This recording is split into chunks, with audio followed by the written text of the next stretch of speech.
गेल रहे हमरा के छोड़ के। ई महंग तो और काजल के बर्बाद करेंगे चाहत रहे। तू बोलत काहे नहीं कि राज बोली ना। हम जहाँ भी गए रही तोरा का मतलब बा? और ये मयंक वैसे भी तोरा सारा के सारा सच्चाई बता देले होई।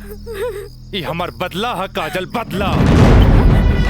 प्रिंसिपल से शिकायत करके ते हमरा के पुलिस और कानून के धमकी तो दिला देले रहलिस, पर अब ब्याहता बन के सुहागरात मनेले बाड़ी। एकरा के छेड़खानी और रेप के नाम तो नानू दे सकेली। भाभी भाभी देख ले लो, हम कितना गला फाड़ फाड़ के चिल्लाता ली, गला फाड़ फाड़ के चिल्लाता ली। भाभी हमसे ब्याह कर ला, हम तो जिंदगी भर साथ निभाए, लेकिन ना तो हार तो खोपड़िया में औते ना रहल। देख ला। ठीक है ही तो कहा था ई। हाँ? एका चल तू मयंक से ब्याह कर ले। ऐसे भी एकरा हमार जूठन खाए की आदत बा। तू अब बस हमारे को जूठन बारू, जूठन जूठन।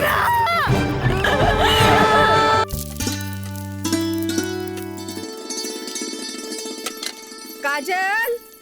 हाँ माई, बेटा तनी है बैगनवा देख तो।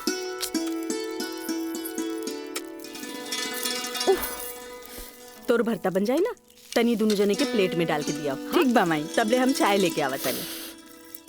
ई लिए लिट्टी चोखा।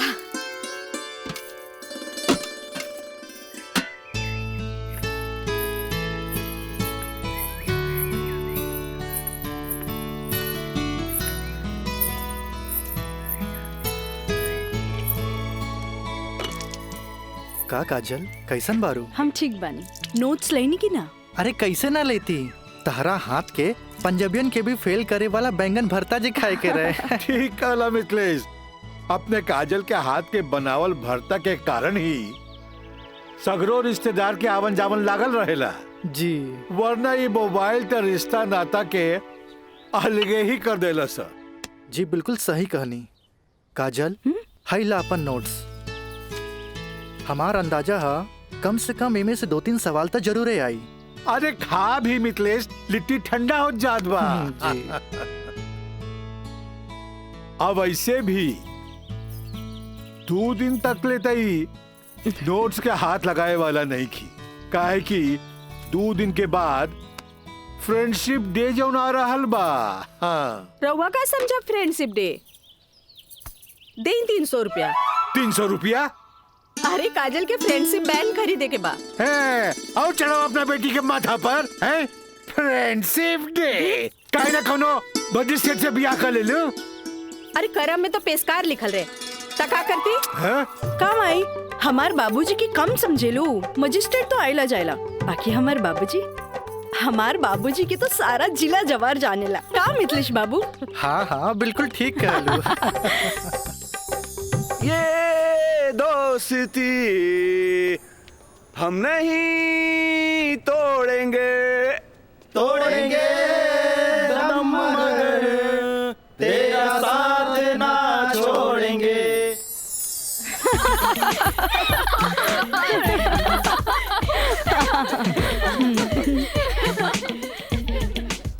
फूल बनके मुस्कुराना भी जिंदगी है, मुस्कुरा के गम भुलाना भी जिंदगी है। क्या बात है। तब मिल मिल के दोस्ती निभाना भी जिंदगी है। अच्छा, हमने के दोस्त तो बरले बानी, बाकी तू कैसन दोस्त की बात कर रहल बाड़ू? ई हमरा समझे में ना आइल। सपना, तू समझ लू का? ना, हमरा तो बिल्कुल ही समझ में ना आई। वही तो। ई का समझी, बाकी हमरा समझ आ गई। कहा तो बता दी। अरे बताओ बताओ। दोस्ती हर चेहरा के मीठ मुस्कान हो खेला, दोस्ती ही सुख दुख के पहचान हो खेला। वाह वाह वाह। अगर रूठ भी जाए कोई दोस्त त दिल पे ना लेवे के, काहे की दोस्ती त सुख दुख के पहचान होला। और हमार मानना बाकी अगर कोई सच्चा दोस्त रूठ जाए तो ओकरा के त मना लेवे के चाहिए। बिल्कुल सही। बाकी हम एक कर जरूरत ना समझी, काहे कि बुरा दोस्त कोयले के समान होकेला। गरम होके तो हाथ जला देवेला और ठंडा होके तो हाथ काला कर देवेला। बड़ा आए दोस्ती समझावे वाला। तू लोग सुना इनके प्रवचन, हम जाते हैं। अरे तरी रुका तो।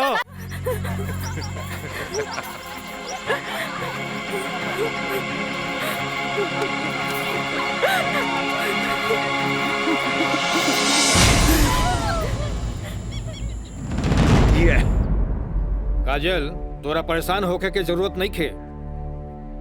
खबर भेजवैनी हा, राज आपते हुई। मे आई कमिंग सर? यस, कम इन। का बात बस सर, आप हमके बोले नहीं हो? हाँ, ई का सुनतानी हम हो, तोरा जैसे स्टूडेंट के वजह से ही कॉलेज के बदनामी हो जाला। को एजुकेशन के मतलब ही ना हा कि कॉलेज में कोई लड़का लड़की के छेड़खानी करे। लेकिन सर, हम कुछ ना सुनने के चाहता नहीं। अब कोई ना कोई स्ट्रिक्ट डिसीजन हमरा लेवे के पड़ी। ठीक बा काजल, तू जा सकेलू। जी सर, थैंक यू। लेकिन सर हम ऐसा क्या कर देनी है कि काजल आपके लगे हमारी शिकायत लेके आ गई है?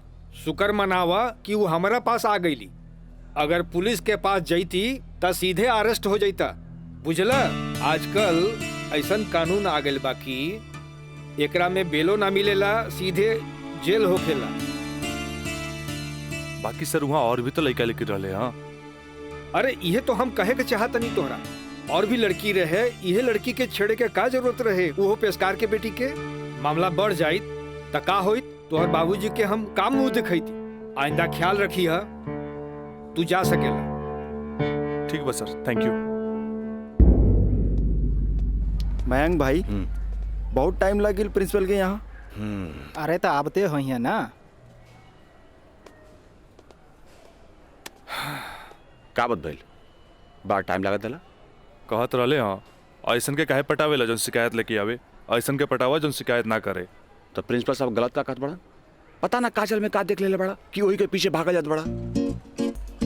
तोहनी के ना बुझाई, हमरा ओकरे पटावे में मजा आवेला जौना के पटावल मुश्किल बा।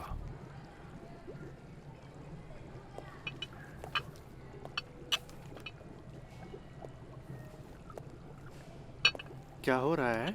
जी सर। ए पिंकी, हाँ, रिटन एग्जाम तो बढ़िया गए, बाकी लागत है कि प्रैक्टिकल तो हमरा ले डूबी। हमरा तो बहुत बढ़िया बा। बस एकरा में से नापे के बा और एमे लिख लेवे के बा। अच्छा बतावा, का करी? इसमें का डाली? एकरा में ई एसिड डाला। ये? हाँ पक्का? हाँ।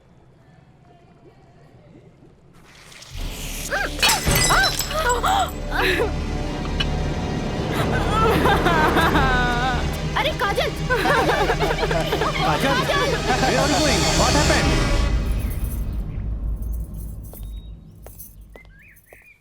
प्रणाम माँ जी। प्रणाम, बैठा। अकेले पेशकार साहब कहाँ रह गइलन? उहे बतावे के बा जे आज उनका कचहरी में देर होखी। अच्छा अच्छा। काजल के आज प्रैक्टिकल के आखिरी एग्जाम रहे, से पूछे के बा कि एग्जाम कैसन गईल। अब देखा, बहले तो ऐली ना, कैसन जाए कहा जाए कुछ समझ में नहीं आवत। अभी औते हुई ई देखा। अरे का? अरे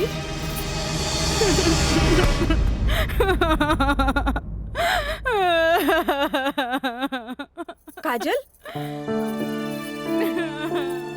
काजल, ए काजल, का भइल? अरे हमनी के अनदेखी करके यहाँ के रोवे लगलू। अरे का भइल? परीक्षा तो ठीक से गई ना?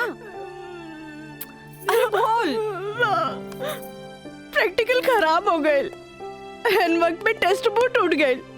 हम फेल हो जाए भाई, हम फेल हो जाए। अरे का काजल, तू तो बड़ा जल्दी निराश हो जाली। अब केमिस्ट्री थ्योरी में जहाँ तक हमनी सोचले रहनी, कम से कम तोहरा के 40 मार्क्स तो मिलबे करी। अब प्रैक्टिकल में मार्क्स नहीं हो मिली तब पास होके से के रोकी? बाकी मिथिलेश बाबू, हम तो प्रैक्टिकल में छोड़ के आ गए नहीं। अरे तो का भइल? इन्विजिलेटर 0 ही दिहन ना, इतना हदीर काहे होत बारू?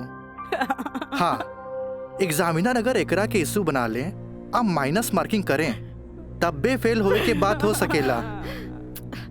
अरे तो रो रो के हलकान भैला से का पास हो जेबू? ई देखा था, जा मुँह धो, भगवान सब ठीक करिए। जा। का ठीक करिए? अरे अब कहा होई कुछ समझ में नहीं क्या, कुछ ना बुझाता हमरा के। माँ जी, अब रहुआ परेशान मत होई, एकर थ्योरी पेपर बहुते बढ़िया गईल हा। अरे तो तुहार गाइडेंस रहे तबे ना। अरे साइंस के स्टूडेंट रही त गाइड कर देनी, एमे का। तो ठीक बा, अब तू ही समझावा ओकरा के। ठीक है। आई लघु हो जा चुप। भैया एक सैंडविच लाइए। हाँ हाँ ले।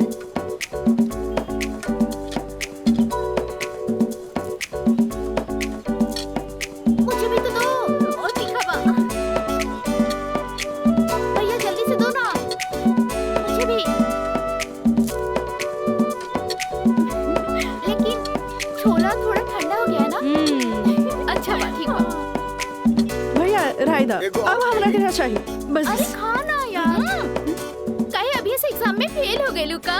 हां, काहे चिंता में बड़ू हो? हां, चिंता ना रही का तोरा नहीं के। Excuse me girls. काजल, तू तो बुझाता कि अभी लेक हमरा से नाराज बाड़ू।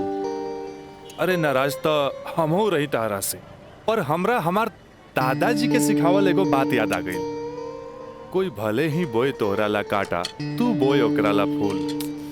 देखा काजल, तू तो प्रिंसिपल साहब से जाके हमार शिकायत कर देलू, पर हमरा हमार दादाजी के सिखावल उ बात याद आ गई। भाई तो उनकर पोते नू,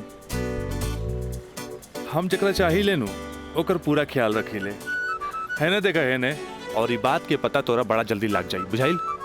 गर्ल्स, आप लोग के रिजल्ट आ चुकल बा। अच्छा। और ये क्लासरूम में आप लोग का रिपोर्ट कार्ड बट रहल बा। जाई चल जल्दी चला। अरे जल्दी चला, चल। ए काजल, कांग्रेचुलेशन, आपके केमिस्ट्री के प्रैक्टिकल में 20 में 20 मार्क्स मिलल है। Mister Raj, for your kind information, हम केमिस्ट्री प्रैक्टिकल एग्जाम ही छोड़ देनी है। ऐसे अपन कांग्रेचुलेशन अपने पास रखी। हाँ। Roll number 31। यस सर।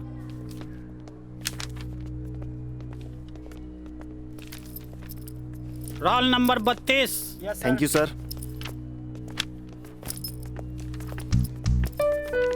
Roll number 33। यस सर। Roll number 34। यस सर।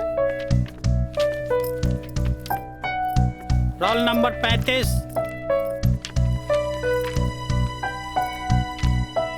Roll number 36।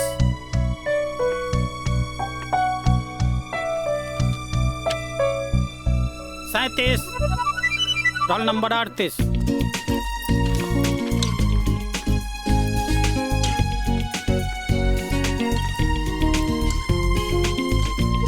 है ना? देखा है ने, और ये बात के पता तोरा बड़ा जल्दी लग जाए, बुझाइल? ए पिंकी पूजा, हाँ, का ई देखना, हमरा के सच में केमिस्ट्री प्रैक्टिकल में 20 में से 20 मिलल। ई जरूर राज के कारनामा है। काहे कि ये इन्विजिलेटर शर्मा जी ओकर बंगले पे तो ठहरल रहलन। ओह, हाय मैं मर जावा। अगर तोहरा जगह पे हम रहती ना, तो राजा के तो रानी बन जाती। जा बन जा। तारा के देख के ना एगो बात याद आ गई। इया कहे धिया धिया, धिया कहे चिया चिया। एक हवा जौन तहरा पे जान छिड़केला, और एगो तू हा जौन एकरा के ठेंगा दिखावतिया। अच्छा चला चला, हम तो परीक्षा में पास हो गए नी, ये हमरा खातिर बहुत बड़ा बात बा। पापा देखिए तो बहुत खुश हो जाइए। हाँ, चला चला चला।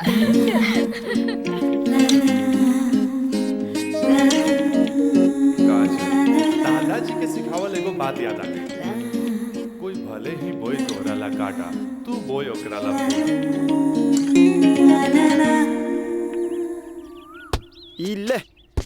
अरे भाई, अपोजिट टीम आ गई बा, हमनी के का होई? अरे आ गेल त का भइल हो? अभी तो टाइम बानू मैच में। टाइम बा त का एहिजे बैठ के टाइम पास करबा?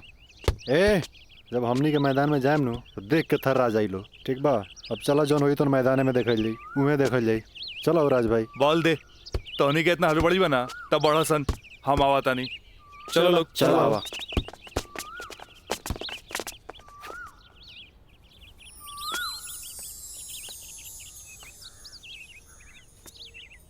सुनो,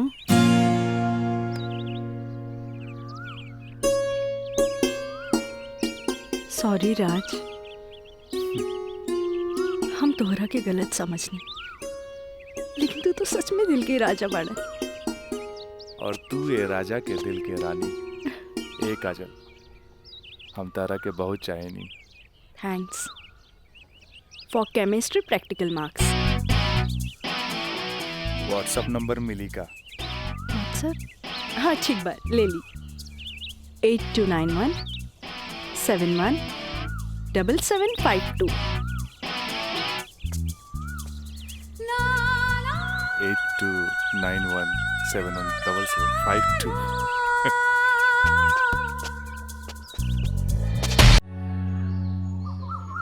अच्छा ये बताओ यार कि तो हम लोग का प्यार मतलब हाँ प्यार कब से चला था? अरे काजल, बताओ ना। बाय। काजल, हम दोनों एक दूसरा से प्यार करेले, फिर भी तू हमरा से दूरी बना के काहे रहेलू? राज, हम कोनो ऐसन वैसन लड़की ना है। जब तक शादी ना होखे तब तक हमनी की दूरी बनौले रखे के चाहिए। गुड, तहारी ये आदा हमरा के निक लागेला। हेने सुना? हाँ?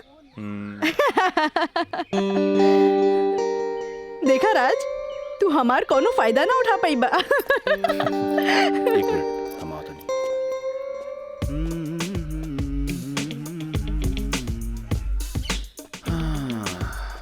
राज यार एगो बात बताई। काजल अब यार हमरा के भी अच्छा लगे यार। हम एगो बात बताई। तू हंसुआ के बिया में खुरपी नियन गीत मत गो। वो तोर भाभी लागी। का लागी? भाभी। चल।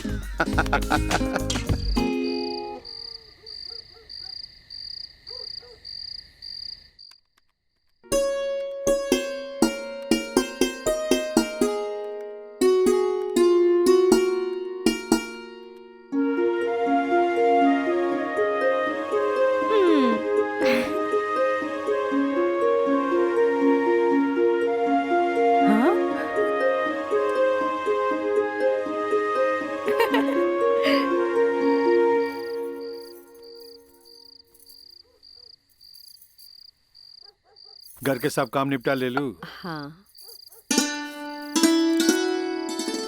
ब्लड प्रेशर के ई लोसर एज खात खात रउआ के सालन बीत गए। अरे एक बेर डॉक्टर से पूछ लेती, कहीं गोलियां तो ना चेंज करे के बा। एकर साइड इफेक्ट भी होला। एक बेर हमार बाबूजी के पैर ऐसे ही सूज गए रहे, जब गोली चेंज भइल तो एकदम ही ठीक हो गए। तू हमार कितना ख्याल रखेलू। अच्छा ये बतावा, तू अपन थायराइड के गोली खा लू कि ना? अरे कहाँ खाइला, 3 दिन से तो वो खत्म हो गई बा। का गोली खत्म हो गई? तू हमरा का बतैलू ना कि गोली खत्म हो गई? अरे तू मरबू, तू एक दिन जरूर मरबू। फिर हमरा से ये ना कहिया कि हमार ख्याल ना रख ले। अरे जब मरिए जाए तो कहा बोला? तू का चाहेलू, हम जिए थे जी मर जाएं? हैं? दहाइला, आज के बाद हम हो दवाई ना खाई। राउर पारा चढ़ गई। हाँ? तलवा के लहर माथा पर चढ़ गई। अरे तलवा के लहर माथा पर ना चढ़ी तो क्या हुई?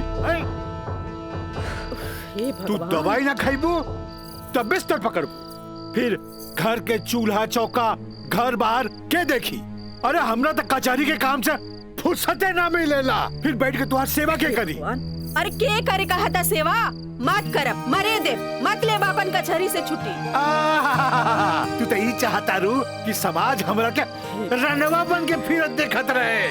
हे भगवान माफ करी हमरा के। अरे तू हमरा के माफ करा। जाई। अब हमरा कोनो जुगाड़ करे के पड़ी। काजल। हाँ काजलवे के माथा चाटी। काजल, काजल जी का करता रू? पढ़ाई करत रही, वो इंटरनेट से कुछ नोट्स लेत रही। ठीक है काजल, तो क्या हमार के लिए आज से तो हाथ ड्यूटी है कि तू अपना माई के रोज भोरे भोरे थायराइड के गोली देबू। अरे वो तक खुद मरी है और हमने सबके भी मार दी है। कॉलेज जायलू ना? जी बाबूजी, लाइब्रेरी में पढ़ाई खातिर कल संडे है, फिर भी हम जाए। ठीक ना बाबूजी? गुड, वेरी गुड, ऐसा ही पढ़ेगा चाहिए, तब तरक्की करबो।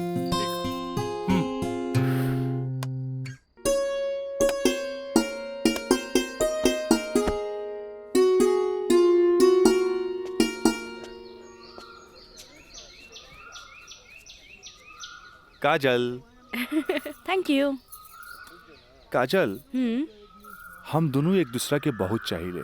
हम्म, पर जब हम हमरा फ्यूचर के बारे में सोचिले तो हम देखिले कि हमर बाप के पास बहुत दौलत बा। उनकर दौलत के संभालत संभालत हमार जिंदगी गुजर जाई। हमरा ये आम आदमी नियन नौकरी चाकरी करे के फुर्सते ना मिली।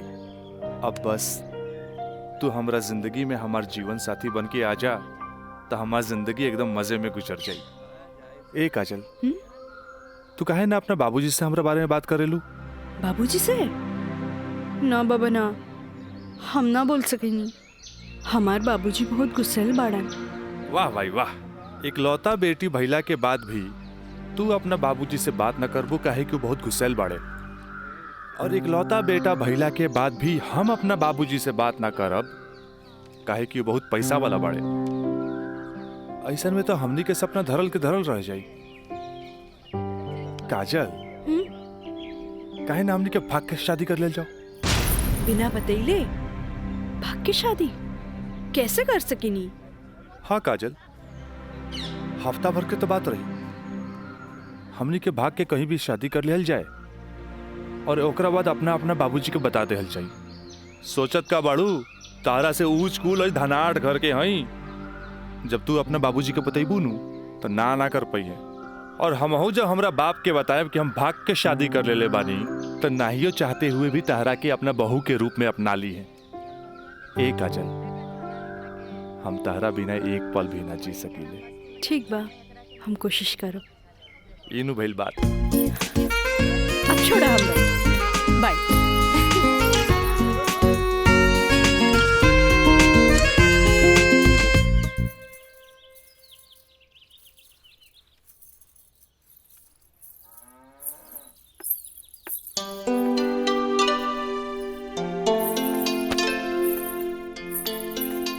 काम आई थोड़ा सा आराम नहीं किया होत का? जब देखा काम का सिर्फ काम ही करबू।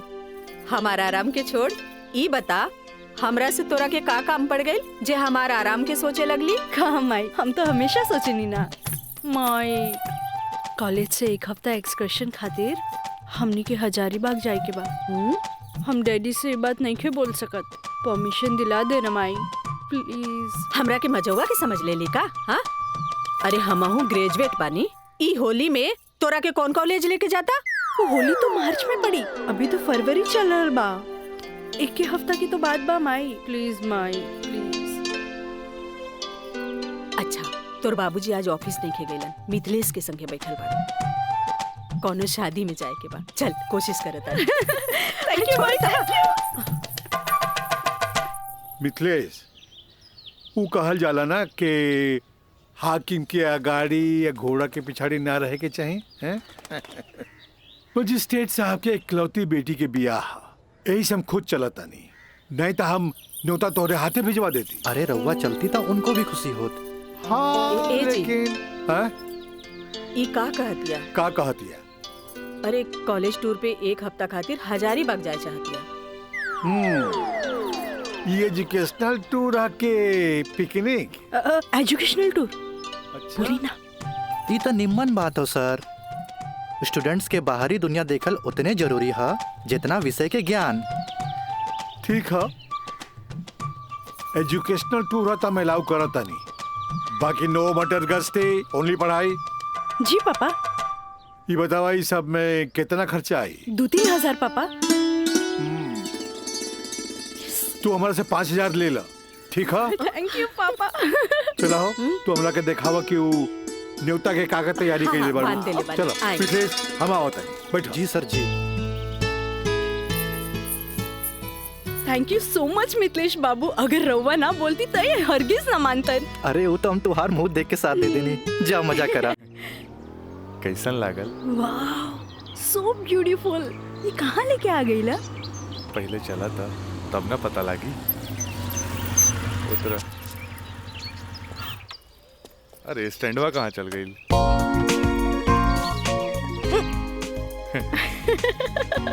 बड़ा धांसू सजीले बा। हाँ चला चली।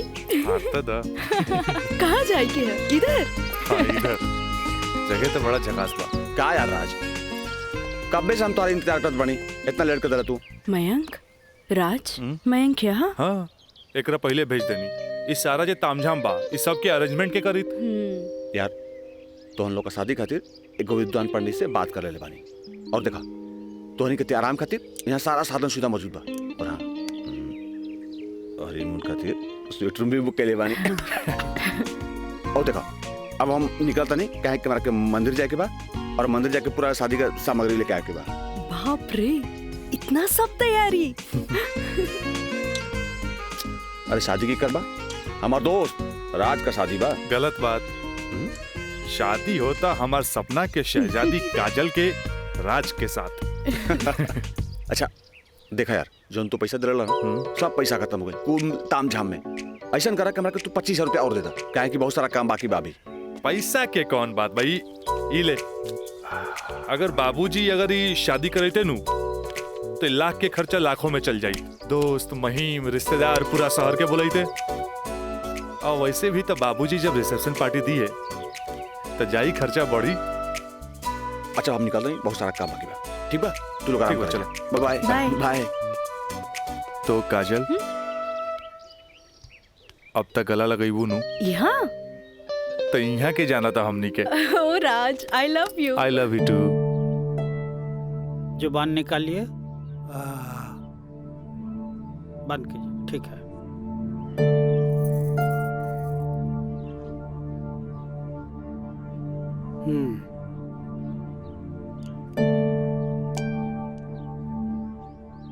सांस लीजिए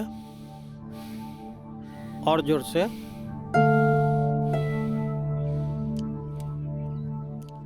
घबराए के कोई बात नहीं खे। ऊपर के बीपी थोड़ा बढ़ गई है। अच्छा। से लागता कि काम के प्रेशर ज्यादा बा। जी नया मजिस्ट्रेट आइले हाँ से कुछ ज्यादा ही फाइल इनके हवाले कर देले हाँ। ठीक है, ठीक हो जाई। अभी आंख लगल बा, सोए दिन का के। और हाँ, पानी पियावल करी, काहे कि पानी पियला से पेशाब यानी यूरिन पास हुई तो रिलैक्स हुई है। जी जी बाकी दवा वही चली। जी डॉक्टर साहब। जी डॉक्टर साहब हाईली अपन फीस। ई का करतानी, जे आदमी पेशकारी में हमरा से कहियो फीस ना ले ले उनका से हम फीस ली रह दी। डॉक्टर साहब थैंक यू, थैंक यू। प्रणाम डॉक्टर साहब।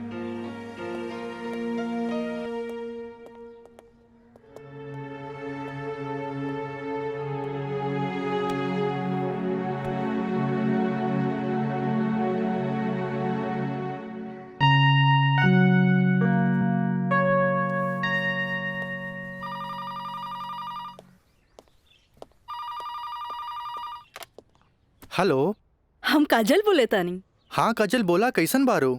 माई बाबूजी कैसन बाड़न? बाबूजी के तबीयत खराब बा। बीपी बढ़ गई हा, से सुतले बारन, उठाई का? हाँ, नहीं छोड़ दी, यहाँ सब ठीक बा। आप कैसन बानी? हाँ हम तो ठीक बानी। माई के बुलाई का?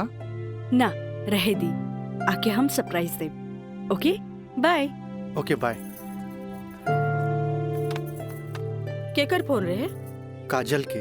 अच्छा वहाँ के ठीक बारी अच्छा। खोज खबर लेत रही। अच्छा माँ जी, हम चलत आनी, सांझ के फिर से आ जाए। ठीक बा।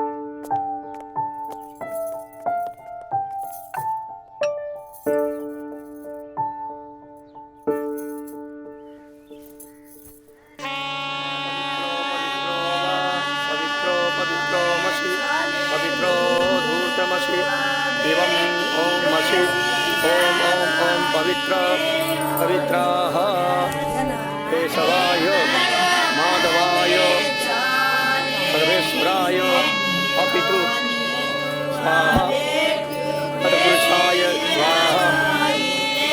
ओम नमः स्वदन्ताय सहस्राक्षाय सहस्रपदे पूर्वशे पवित्रमशे सर्व ऊर्ध्वमशे चन्द्रमशे ओमाय ओम ओम ओम ओम शुभाय ओम पवित्रो वा पवित्राय नमः सावित्रे नमः पवित्रे नमः तत्पुरुषाय सर्वेश्वराय नमो नमः। ऊर्ध्वमशे पवित्रमशे सर्वमशे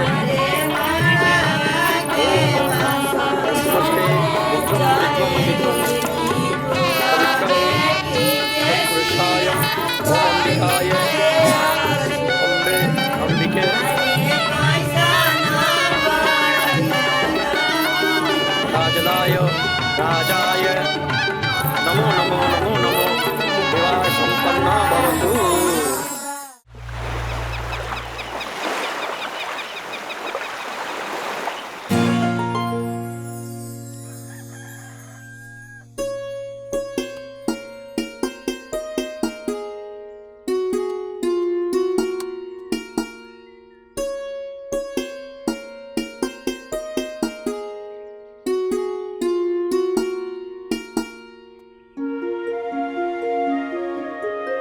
काजल, काजल,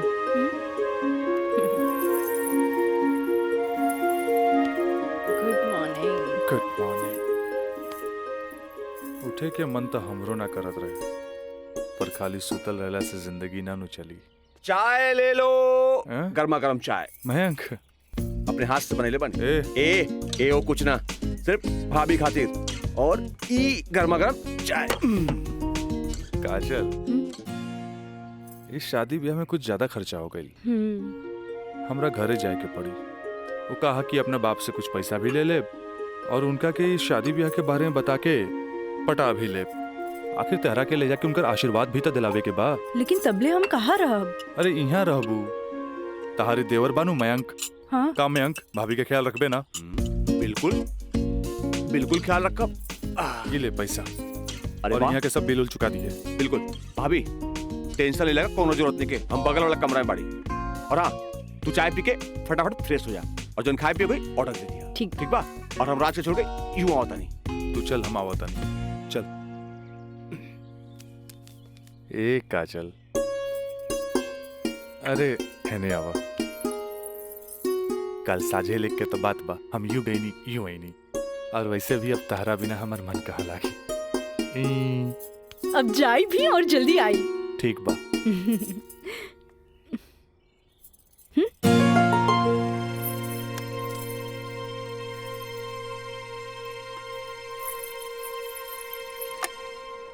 हेलो, हाँ।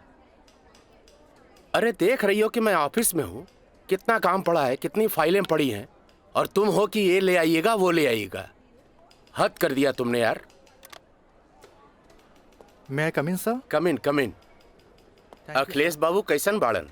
जी बीपी तो कंट्रोल में है, बुखार के वजह से थोड़ा कमजोरी आ गई है। यही से शुक्रवार तक के छुट्टी के अर्जी दे ले हैं। कोनो बात नहीं के, दिन रात काम करे वाला आदमी के अरे थोड़ा बहुत आराम तो चाहिए ना। जी कह दिया ऑफिस के चिंता न करे। जी जब वो ठीक हो जावे तबे ऑफिस आवे। ला एकरा के फाइल में लगवा दे। Thank you sir.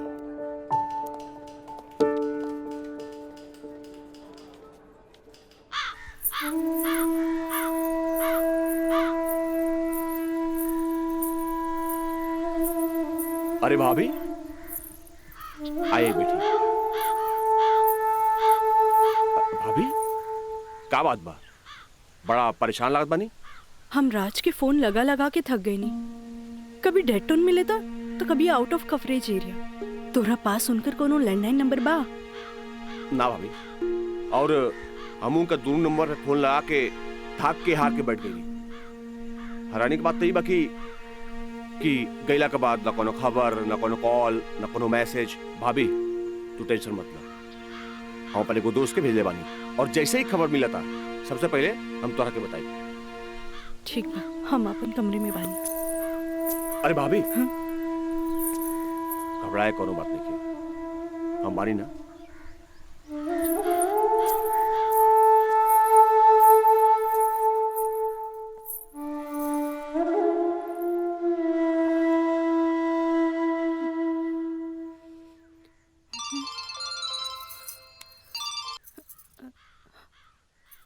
Kajal, trip कैसन जा रहल बा?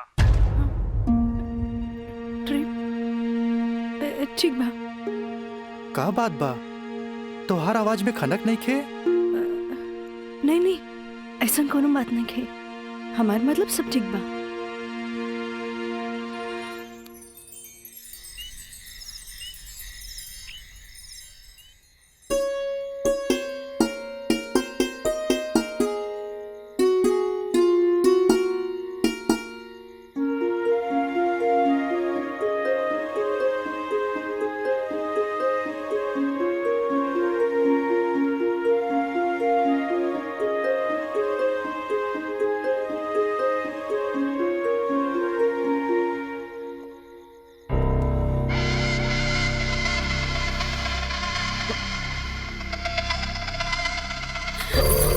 देवर जी, मयंक, ये क्या बदतमीजी है? चल जाइए यहाँ से, वरना राज के बता दे।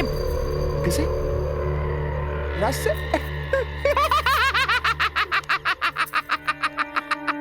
राज से? वो भाग गए? हाँ? आवेला नहीं के? हाँ? तोरा क्या पता? हाँ? ये भी कुछ हो रहा बना? सब ओकरे प्लान के तहत हो रहा बा। वो तो तोरा के भोग के और भौरा जैसन चूस के भाग गए। काजल, पता बा, जब तो के पहला बार देख ली, तू पहली नजर में हमके पसंद आ गई। और हम तो के दिल से चाहे लग रही। काजल, आज दिल से चाहे लग रही। तुझे कहा तारा कौन सच बा? सच ना, 16 आना सच बा। ये बात हम तुझे बहुत पहले बता देती, लेकिन क्या करी, ये मेरी और मेरी हमार मुंह बन के तरस। देखा, तू गरीब, हम गरीब, हम तो क्या अपने काजल? हाँ, हमसे ब्याह कर ला, हम तो क्या अपने,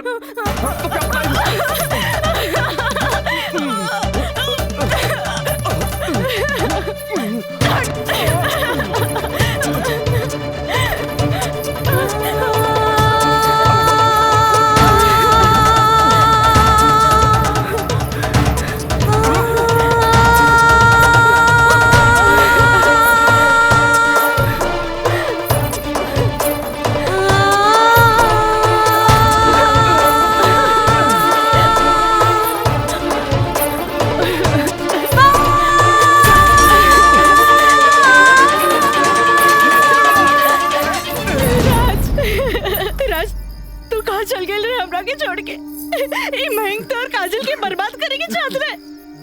तू बोलत काहे नहीं कि राज बोली ना। हम जहाँ भी गए रही तोरा का मतलब बा, और ये मयंक वैसे भी तोरा सारा के सारा सच्चाई बता देले होई। ये हमार बदला है काजल, बदला। प्रिंसिपल से शिकायत करके ते हमरा के पुलिस और कानून के धमकी त दिला देले रहलिस, पर अब ब्याहता बन के सुहागरात मनेले बाड़ी। एकरा के छेड़खानी और रेप के नाम दा नानू दे सकेली।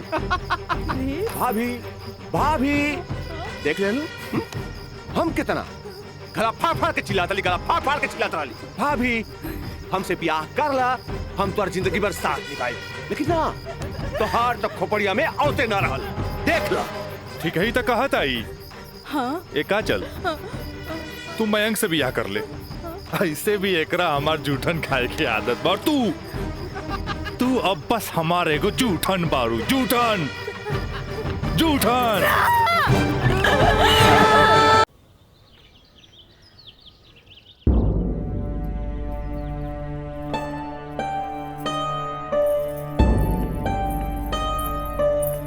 काजल,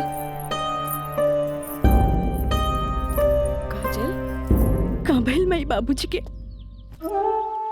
अरे ये ठीक बाड़न, दवाई खा के सुतल बाड़न। रुका, हम उठा देता नहीं। ना मई, रह दे, आराम करी दे।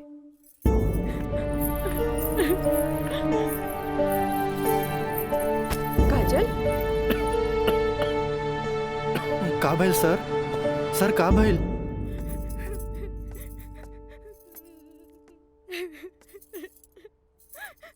काजल,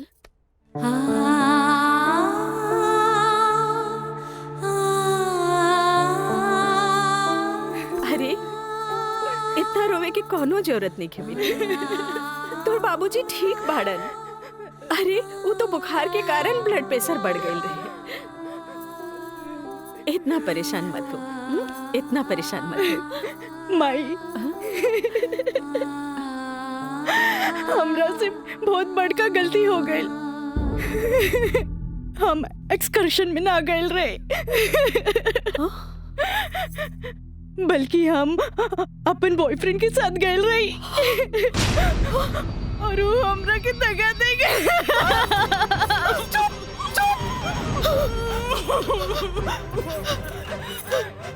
सच सच बता, सच सच बता, का भाई? तू ठीक तो बाड़ी ना? तू ठीक तो बाड़ी हम ठीक तो ना बानी माई। माई तू हमरा के एक वचन दे कि तू हमरा से दोबारा कुछ ना पूछबे। जो भाई बहुत गलत भाई, बाकी हम अपने आप के ठीक कर ले माई, अपने आप। काजल,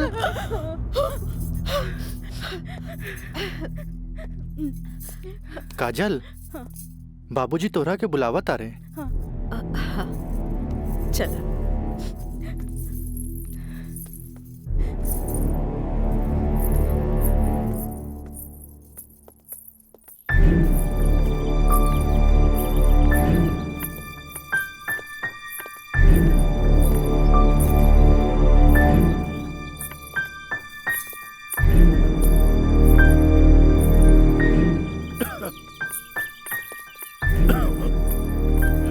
प्रणाम बाबूजी। अब तबीयत कैसन बा? आ गइलू बेटा? ठीक है बा। तू बतावा तो ट्रिप कैसन रहा और अब आगे पढ़े के का प्लान बा बेटा?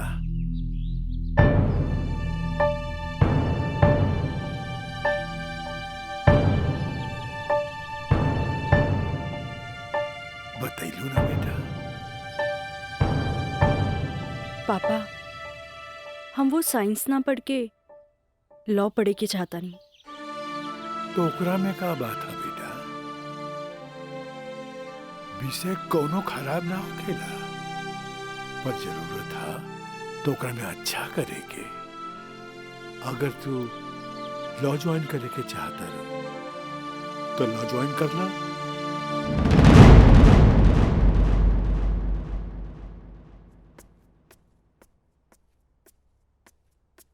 का काजल बेटिया, तबीयत ठीक बानू? क्लास कब के खत्म हो गई? तू बैठल वारू, बंद करे के रहे। हाँ काका, रूम लॉक कर दी। हम तो बस ऐसे ही बैठ गए रही। अच्छा।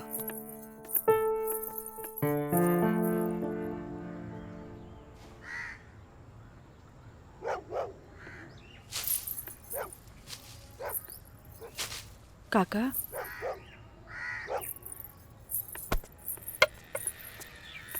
अरे बिटिया, तू फेर आ गेलू? अरे हम कई साल से देख रहल बानी कि हर 3-4 महीना पर तू आ जालू। पर बिटिया, राजा तोहरा से नइखे मिले चाहता। वो बड़ लोग हवन, उनकर जिंदगी में तारा जैसी लड़की की कीमत चाय के कुर्बा के बराबर हा, जे पी के फेंक देवलन। काका तोहरा का लागता कि हमें को फेकल कुर्बा है? नहीं बिटिया नहीं, ऐसन बात नहीं के। जे हम देखिला से बताइनी बिटिया, हम उनकर घर के नमक खैले बानी। फिर भी जब जब तू आयलू हम उनका बताइनी, पर राजा बाबू है कि एक कान से सुने ना और चल जालन। पर बिटिया, हम वहां के नौकर हैं। फिर भी अगर हम तारा काम आ जाई ना तो हम अपना एक बहुत खुश नसीब समझब। काहे कि तू जब जब आवे लुनू हमारा देखल नहीं जाला बिटिया। काका अब की बार उनसे कह दियो कि काजल आखिरी बार आयल रहे, एगो घड़ा रहे जेकर पानी ऊपर तक भर गई।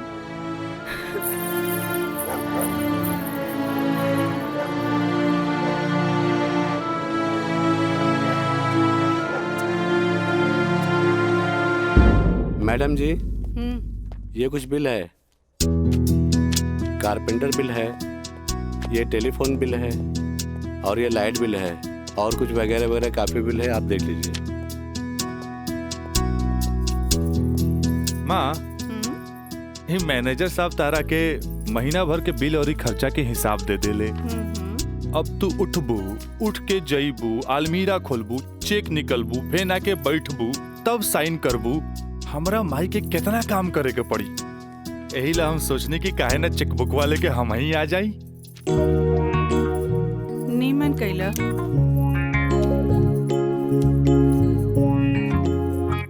अच्छा, तो तू एम्मा अपन 50,000 का चेक पहले से भर ले बाड़ा। तभी तो हम समझे कि माई के इतना मस्का काहे के माई अब तू ही बताओ कि इतना अमीर बाप के लड़का हई तो दोस्त महिम के टाइम टू टाइम पे पार्टी तो देहे क्यों पड़ी ना देव तो हमरा बाप के ना कट जाए की ना का मैंने सब।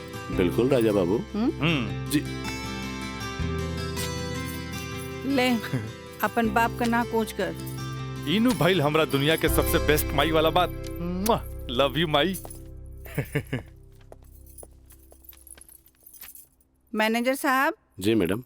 इस सब रसीद आप एक साथ पूरा बिल कह के हमरा के दें, हम एक एक गो चेक काट देते हैं। जी मैडम। ठीक है जी मैडम।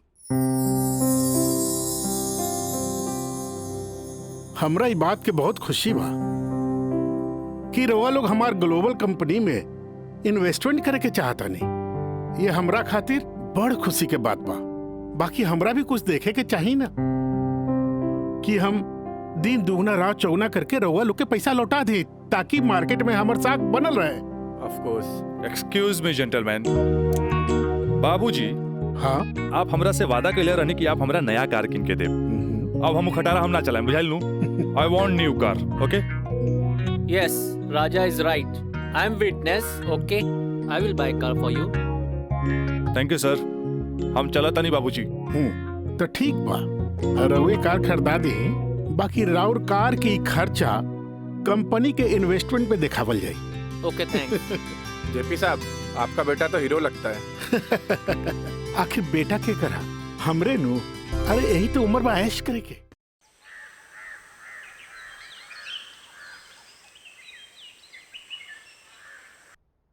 काजल जी। तारा के देख के हमें 4 साल पहले का काजल याद आवतिया। याद है तारा के मिथिलेश के साथ डरत डरत तू हमरे चेम्बर में आ ललो लॉ कॉलेज में एडमिशन खातिर हैं। ये कानून के पढ़ाई कैसे एगो लड़की के बहादुर और समझदार बना देवेला।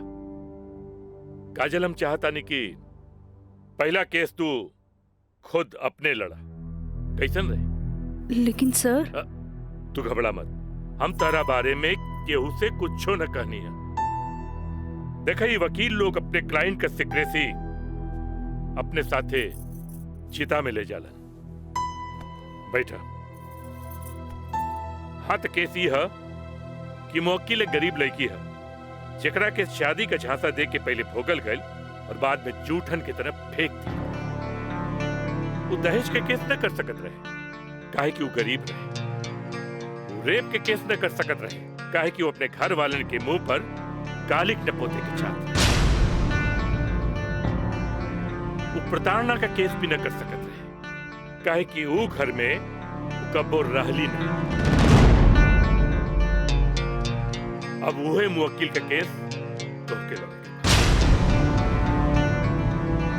अब वही गरीब लड़की का केस एक पढ़ा लिखल समझदार वकील के लड़के। काजल हमरे नजर में तू एक मर्द लड़की बाड़ू। हमें फख्र बा कि तू हमारे असिस्टेंट बाड़ू। आई एम प्राउड ऑफ यू बेटा। जी सर थैंक यू।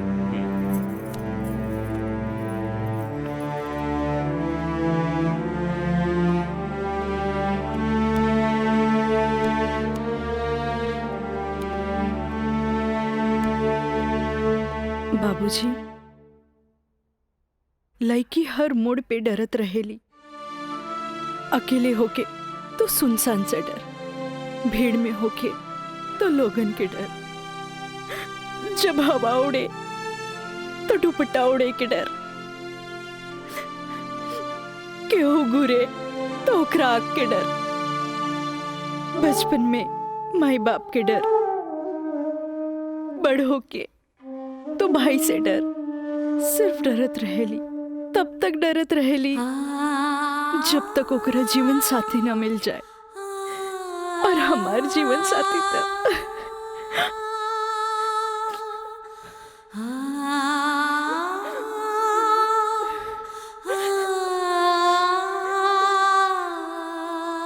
बाबूजी आज हमार पहला केस बा, राउर आशीर्वाद चाहिए। काजल माई आशीर्वाद।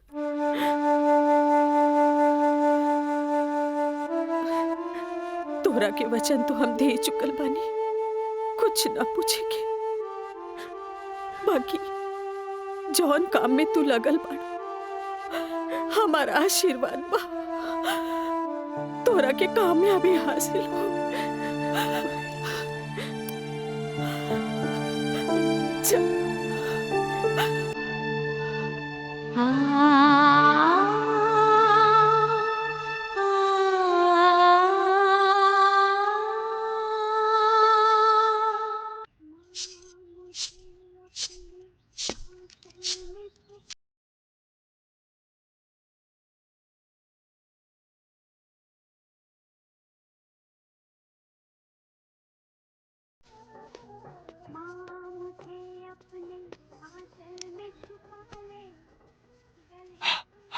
माई हमरा के 7,000 रुपया चाहिए, नौकरी का फार्म भरे के बाद।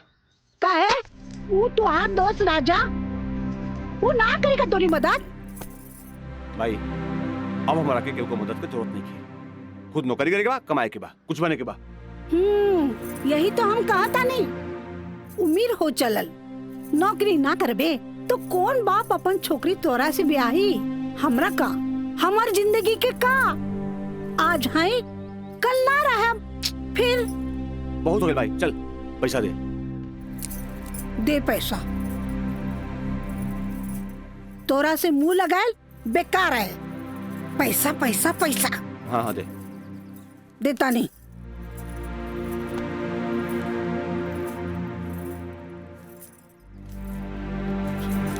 कितना? हम गिन ले ली, दे 500 और दे। ना नहीं, 500 और दे। का है? 3,500 चाहिए। देनी ना। चल अब ठीक काहे मांगता रे? चल जा, पैसा चाहिए। एक बात कही, तू दुनिया का सबसे अच्छा माई है। चल मैं चलता रही।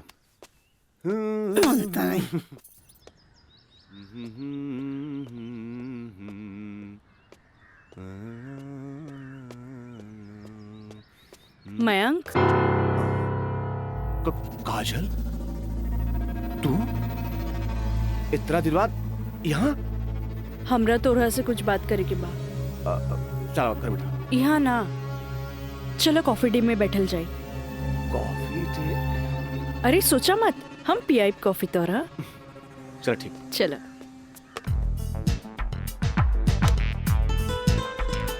इला। Thank you. पिया ना।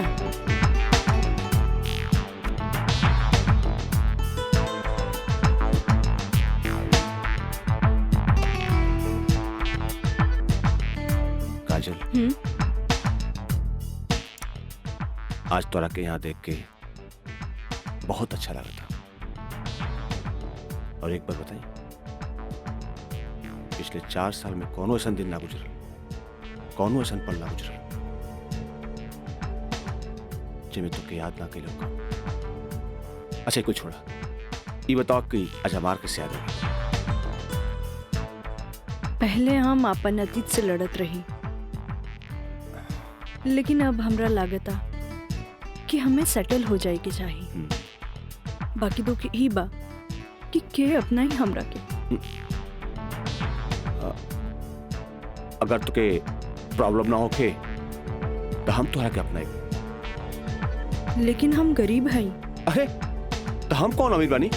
हम तो गरीब बानी। हम और तू चाहिए तो अमीर हो सकत हैं। वो कैसे? हमार साथ दे के। जिंदगी भर साथ दे। ऐसे ना, प्रॉमिस करा। प्रॉमिस। चला। चला। हाँ।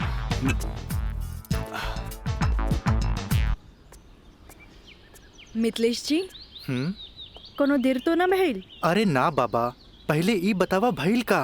मयंक से साथ देवे की वादा ले लेनी है। अब तू अपन मिशन में कामयाब जरूर हो जाएगी। आगे देखी, लेट्स गो। सुनी, एगो बात कही, सब कुछ जलना के बाद भी आप हमें हेल्प करत हैं, ऐसे हम कबो ना भूल सके। पहले तो ना, पर अब सोचे लगनी है कि जिंदगी के हर लम्हा में आपके जरूरत पड़ी। चल आप चली, तोरा घरे छोड़ दी।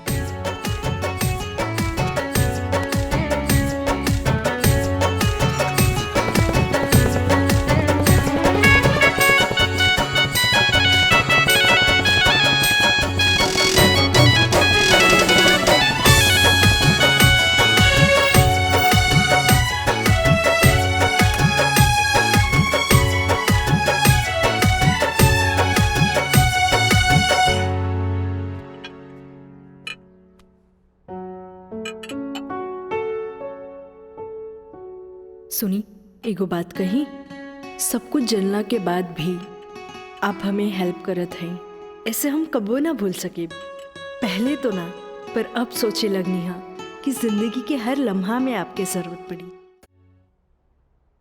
खाना लगा दी? ना भोला, आज तक ऐसा ही पेट भरल है। आज ना खाई बपने? ना। ठीक बा।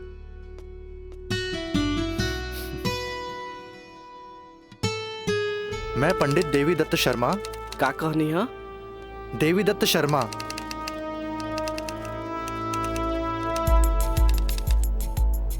सत्रह मई के भाईल। अच्छा भैया तनी जल्दी करी, देर होता। दी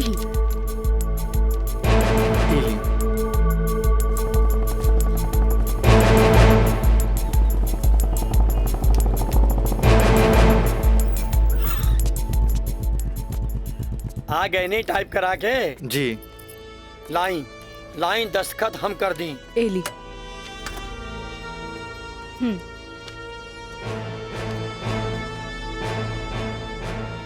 जय गणेश। ई कामता हो गई, अब बैंक के दस्तखत लेवे के पड़ी। वो आप हमरा भी छोड़ दी, वो हम ले ले। ठीक है।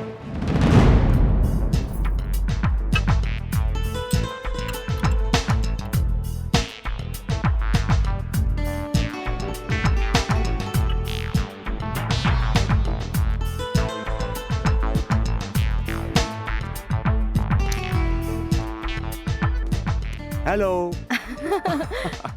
हाय। सॉरी यार, आवे में थोड़ा लेट हो गया। अच्छा यही देखा, हम तोरा खातिर का लेके आइल बानी। अच्छा पहले चाय पिया। इला।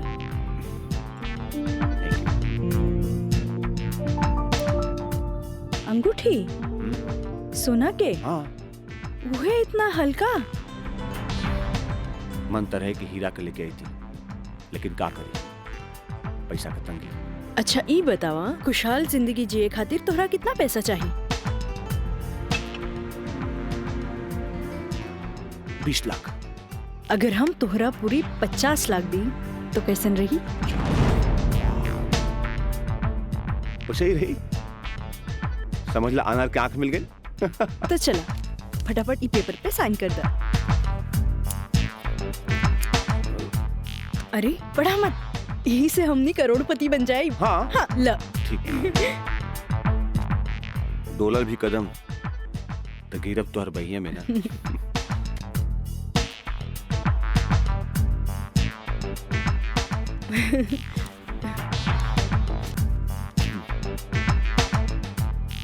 आज से हमनी का नया जिंदगी का शुरुआत।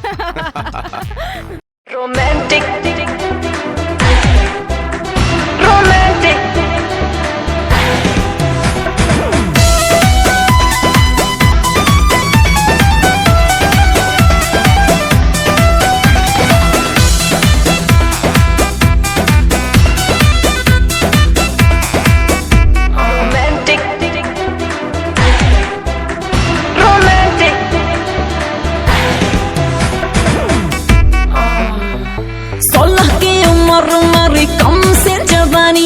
खोज रही हूँ ऐसा मुंडा जो हो खानदानी। हाँ 16 की उम्र मेरी कम से जवानी, खोज रही हूँ ऐसा मुंडा जो हो खानदानी। इंग्लिश नहीं चलेगा, ना चलेगा हॉटी, तो कैसा चलेगा? रोमांटिक रोमांटिक रोमांटिक रोमांटिक मर्द से करूंगी मैं शादी, तभी तो साले साले बढ़ेगा आबादी। रोमांटिक मर्द से करूंगी मैं शादी। मीना, मंजू, रेखा कस्तूरी के डांस देख के कुछ समझ में आयल? अरे सरकार के देख के बाजार बदल जाला, बाजार के देख के साहूकार बदल जाला, आ घोड़ा के देख के सवार बदल जाला, शिकारी के देख के शिकार बदल जाला। ऐसे ही मेहमानों के बदले पे सत्कार कभी बदल देवे के चाहिए। अरे पहले के जमाना कुछ और रहे कि मर्द नाजो आदा पर लुट जात रहे, लेकिन अब जमाना बदल चुकल बा। आज के जमाना के मर्द सबके कमर तोड़ नाच पसंद आवेला। जितने कमर हिलैबू और सीना झटकैबू, मर्द उतने जल्द तोहार दीवाना हो जाए। दिखाओ करके। अरे ऐसे ना, ये देखो। कस्तूरी बाई, कस्तूरी बाई। चाहे नसीब, चाहे नसीब। तक लिया। बहुत दिन बाद तशरीफ लेनी राजा बाबू। भला ऐसे भी केहू केकरो भूल जाला? आए, बैठ।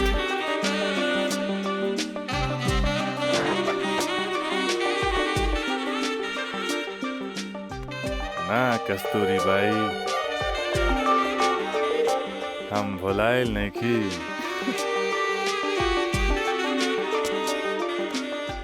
वो तो बस हमार शादी होके वाला बा। ओकरे तैयारी खातिर हम अपना माई के संगे खरीदारी में बिजी रही। फुर्सत पाते तहरा लगे आ गई नहीं। अच्छा एगो बात बतावा, कौनो बेहतरीन डांसर बा हमरा बियाह में नाचे खातिर? बानो एगो नया परिंदा बा। हाँ। मंजू, राजा बाबू का उहाँ ले जा जहाँ आज निराली का प्रोग्राम होता। आई जाए।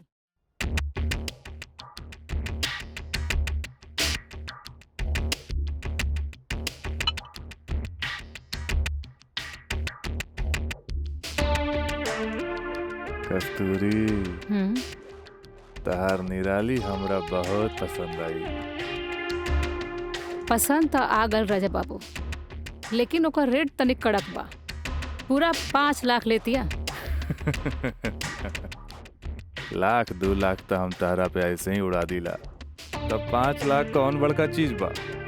ओकरा से कह दिया हमार बियाह में अगर उ कमर तोड़ नाच करी ना, हम ओकरा सोना ना जराओ हीरा के अंगूठी देव, उहो अपना तरफ से। और बाकी के रिश्तेदार जे ओकरा पैसा दी हैं वो अलग बात। एक कस्तूरी, हीरा के अंगूठी केहू ऐसे ही ना देवेला। अच्छा, तो ऊ रवा दिलो दिमाग में इतना घुस गइल बिया। अच्छा एगो काम कर, तनी हेने लावा, हमरे तरफ से ई लाओ। हाँ डैडी, का बात बा? तू जहाँ बड़ा जल्दी से चल आवा। ठीक बा, हम अभी आवतानी। बड़ा कमजोर बराउर ना मुराद इश्क, ऐसे उतारा के जाम लहले बगैर चल देनी। हाँ कस्तूरी भाई, डैडी के कुछ जरूरी काम आ गइल बा, से जाए के पड़ी। ठीक बा, अब डैडी के फोन आइल ह तेमे हम का बोली। चला तनी, बाय।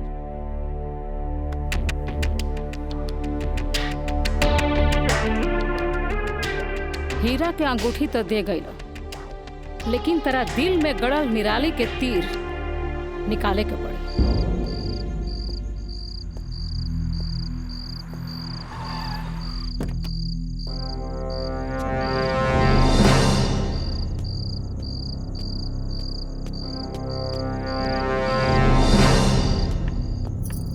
क्या बात बा डैडी, इतना अर्जेंट में क्या बोले नहीं हमरा के? राजा, हाई हम का देखा तानी? कौन लेखी बिया काजल? अपना मुंह में करखा लगावे खातिर ओकरा से बियाह कर लेला और फिर ओकरा वही छोड़ के भागीला। अब वो अपना हक मांगतिया। बाबूजी, हम ऐसा कौनो लड़की के नहीं जानत। ए माई माई देखा था इसको कैसे झूठा इल्जाम लगाता है हमरा ऊपर ही। राउर का दिमाग खराब हो गई बा। अरे जे हमरे लड़किया के ऊपर लांछन लगावत बानी। हमार दिमाग नहीं के खराब भाई, हाई देखा हाई कोर्ट से नोटिस आइल बा। भगवाने बचावा घर के, लागत कि जगदम्बिका पाल के नाक कटिए के रही। केस नंबर 5078, काजल सिन्हा वल्द स्वर्गीय अखिलेश प्रसाद सिन्हा व राजा सिंह वल्द जगदम्बिका सिंह। हुजूर।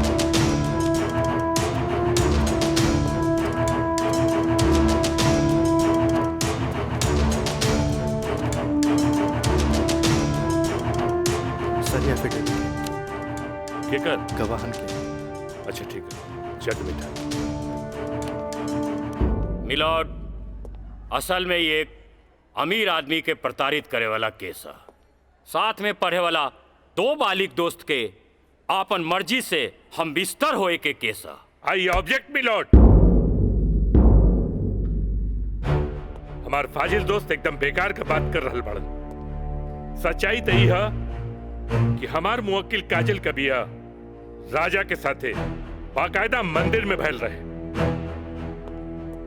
और यह 2 गवाहन के एफिडेविट, एगो राजा का सबसे खास दोस्त मयंक और दूसर बियाह कराए वाला पंडित। आप देख ली। 4 साल बाद हमार फाजिल दोस्त के मुवक्किल कहाँ रहले? सच्चाई तो ई बा जज साहब कि हमार मुवक्किल राजा के शादी रोक के रुपया ऐठे के एगो षड्यंत्र बा, षड्यंत्र। शादी? कैसन शादी? अरे राजा का शादी तो पहले ही हो चुकल बा। अगर दोबारा शादी भइल ना तो तोहार मुवक्किल जेल जाई, जेल। बस जज साहब बस, हमू इनका से यही पूछा तानी कि आखिर ये किस्सा 4 साल बाद ही काहे उठावल गई, बताई। हम बतावा तानी जज साहब।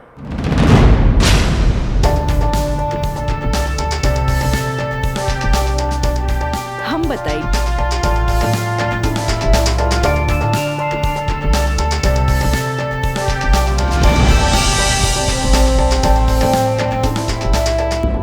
मिलॉर्ड, हम चाहे कि ये केस हम खुद लड़ी।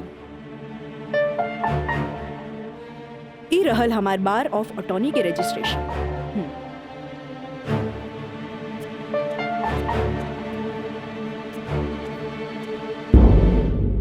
ओके, you can proceed. Thank you sir. आशीर्वाद दी। खुश रह। जा। मिलॉर्ड, बचाव पक्ष के वकील बार बार पूछा तारे कि 4 साल हम कहाँ रही। मिलॉर्ड, 4 साल इनके मुवक्किल राजा जैसन तमाम मुजरिमों के सजा दिलावे खातिर ई चोंगा बहुत जरूरी रहे।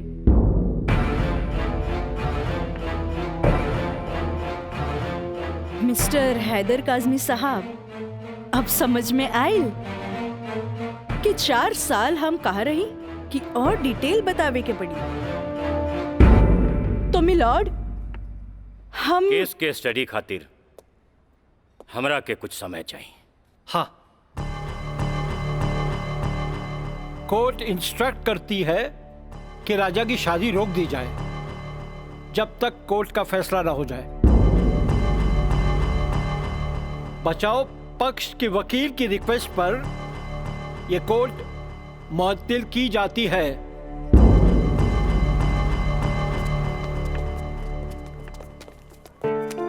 बहुत सही किया। देख के घबरा गई, तुरंत चल गया। बहुत अच्छा।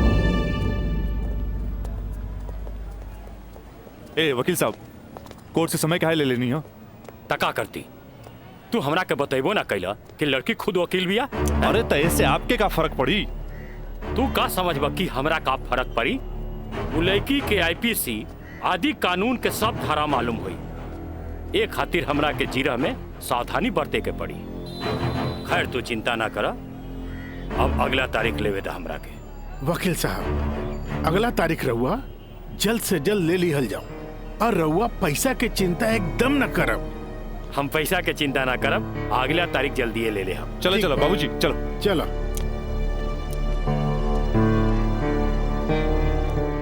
हेलो, हाँ, अब फिक्र करे के बात नहीं के। अरे तहार काम हो जाई, हम समझ गए नहीं, एकदम में समझ गए नहीं। हाँ,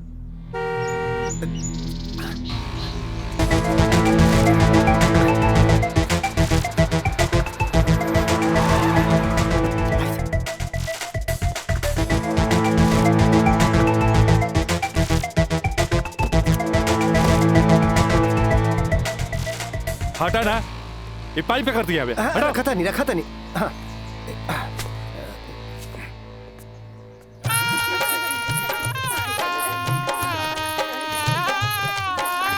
बंद करो इस नौटंकी, ये शादी ना हुई।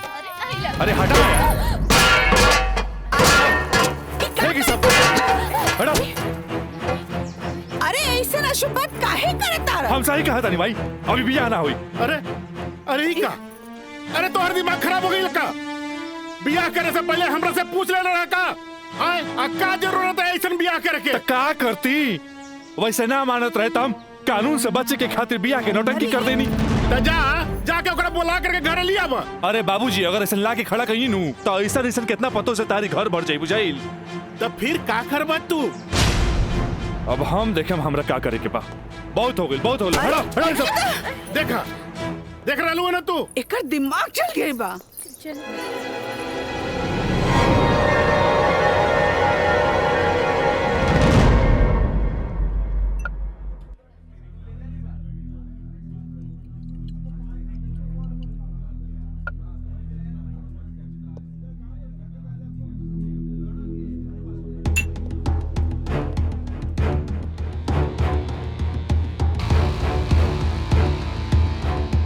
बोलो राज, का बात बा? पहले पेट तो पी। बहुत दिन का बाद मिलल बा।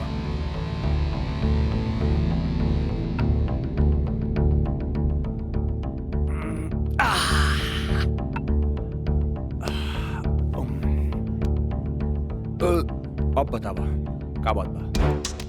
मयंक,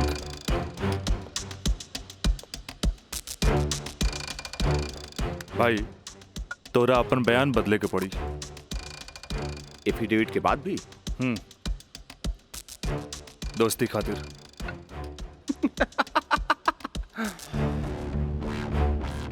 अब बयान देने का कीमत काजल 50 लाख लगल गया।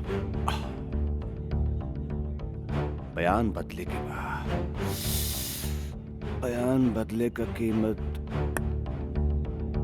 1 करोड़। 1 करोड़? यस, 1 करोड़। कहे से कि हमरा काजल से ब्याह करके सेटल भी होके के बाद, और हम तोहरा जैसा अमीर त नहीं की। और हाँ, अगर डीलिंग मंजूर होके तो तारीख से पहले आ जाइए।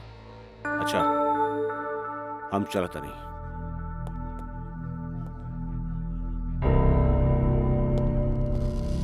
हमार बिल्ली हमरे से म्याऊं।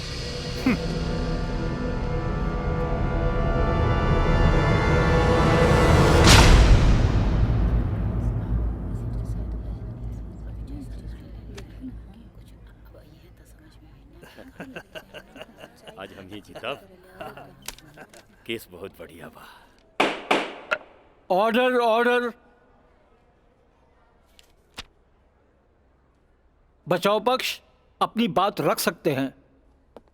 योर ऑनर, बचाव पक्ष के हमार मुवक्किल राजा के हम कटघरा में बुलावल चाहब। ओके, यू कैन।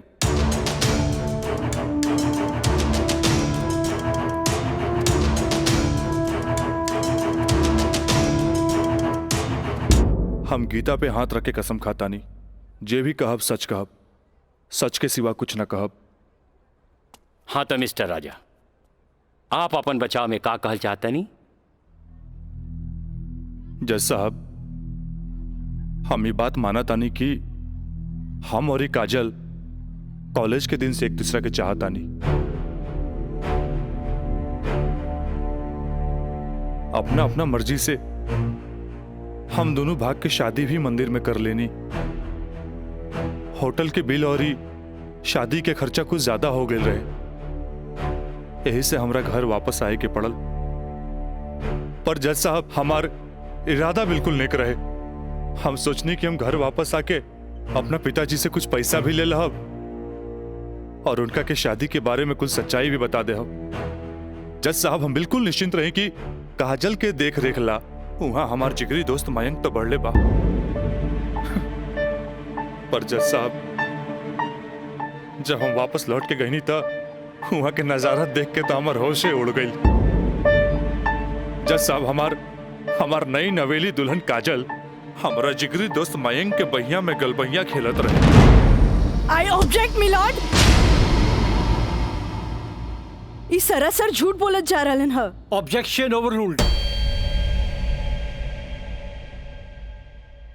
मिस्टर राज, आप अपना बयान जारी रखिए। जज साहब, तब खटाक से हमारा दिमाग में एक बात याद आ गई कि कॉलेज के दिन में हमार जिगरी दोस्त मयंक हमरा से बोले रहे कि वो काजल के पसंद करेला और काजल भी ओकरा के पसंद करेली। पर जज साहब, हम सीधा साधा आदमी हो मेरा तेकरा देवर और भाभी के मजाक के रिश्ता समझ लेनी। लेकिन जज साहब, इस सरासर झूठ बोलने जा रहल बारन। I object milord. हमार दरख्वास्त बा वकील साहिबा से कि इनका जे कुछ भी कहे के बा बुलैला पे कटघरे में आके कही है।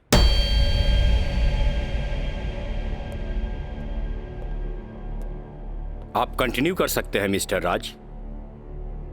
जज साहब, कोई भी आदमी अपना बीवी के केहू दूसरा के बहिया में देखी तो ओकरा मन मस्तिष्क पर का गुजरी, ये आप अच्छे से समझ सकीले जज साहब।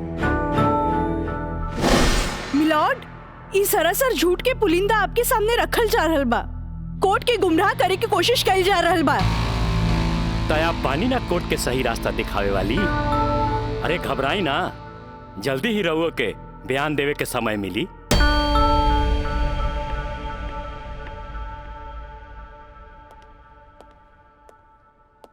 यू कंटिन्यू मिस्टर राज।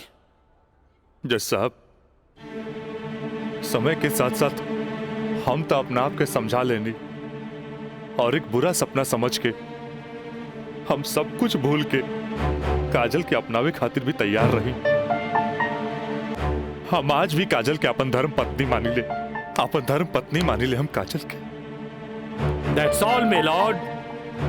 हम चाहब कि वकील साहिबा काजल सिन्हा के कटघरे में बुलावल जाए, वो भी वकील के तौर पर ना, मुद्दई के तौर पर।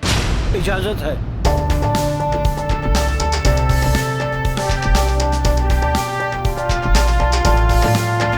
जाइए आप बैठिए। हाँ तो काजल सिन्हा जी, हम चाहत कि आपन प्रेम कहानी अपने ही जुबान से बयां करी। जज साहब, ये बात सच है कि हम राज से प्रेम करे लगनी। मतलब ई कि और पहले केहू से प्रेम करत रहनी, बाद में राज से प्रेम करे लगली? जी ना, पहले हम राज से नफरत करत रही, बुझनी? अच्छा अच्छा, तो नफरत प्रेम में बदल गई? जज साहब, हम अपन मर्जी से ब्याह खातिर राजी हो गई नी और माई बाबूजी के बिना बतैले ब्याह कैनी, जे बहुत बड़ भूल रहे। ब्याह कैनी तो सुहाग रात तो मनैले होई बुना। आई बताई, मर्जी से कि बिना मर्जी से मनैले रहलू?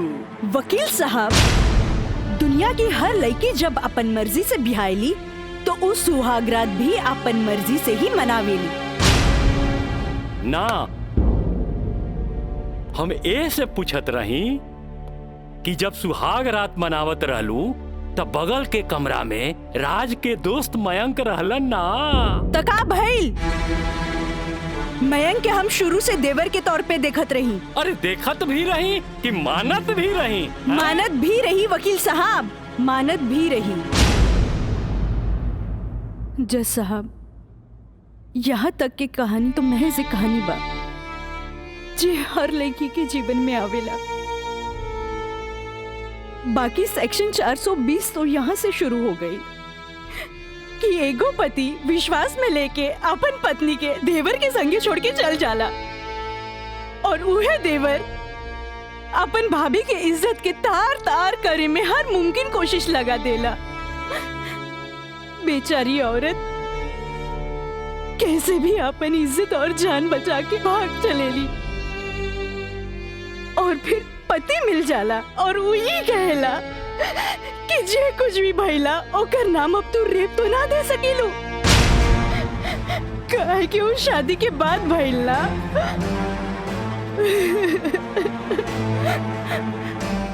और रहल बात शादी के, तो तू सो कॉल देवर से कर सकेलू। काहे के ओकरा हमार झूठन खाए के आदत है। जैसा हमार सगरो अरमान चूर चूर कर दिहल गइल।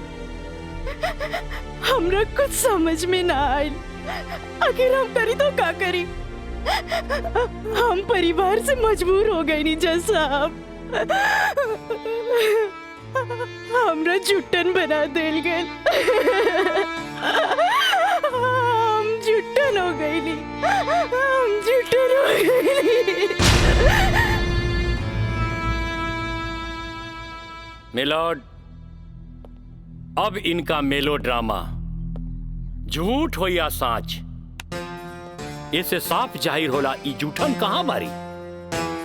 जबकि हमार मुवक्किल मिलॉर्ड एक झूठा सपना समझ के इनका के अपनावे खातिर तैयार बा। इतना ही ना मिलॉर्ड, हमार मुवक्किल के पिताजी जगदम्बिका पाल जी एक लिखित बयान में मिलॉर्ड इनका के बहू बनावे खातिर तैयार बाड़े। इली काजल, जबकि राज, उसके परिवार और यहाँ तक कि उसके पिता भी तुम्हें एक्सेप्ट करने के लिए राजी है, फिर तुम्हें क्या प्रॉब्लम है?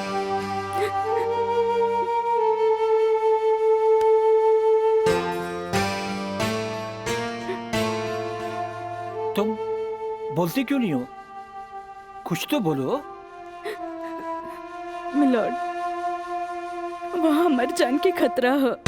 वाह मिलॉर्ड वाह, जौन परिवार के जिला जवान में रिस्पेक्ट बा, जौन परिवार पर आज तक कोनो क्रिमिनल केस नहीं थे, वो परिवार के साथ इनकर जान के खतरा बा। Now picture is very clear milord. जज साहब, हम वकील साहब से ई पूछे के चाहतनी, जब इनकर मुवक्किल और उनकर पूरा परिवार वो लड़की के एक्सेप्ट करे के रेडी बा, तब उनकर घर में दूसर शादी की तैयारी काहे चलत रहे? हमरा त लागता कि ई लोग कानून के अंधा समझ के ओके बेवकूफ बनावे चलल बा। आज के लिए कोर्ट मुअत्तल की जाती है। The court is adjourned for further dates.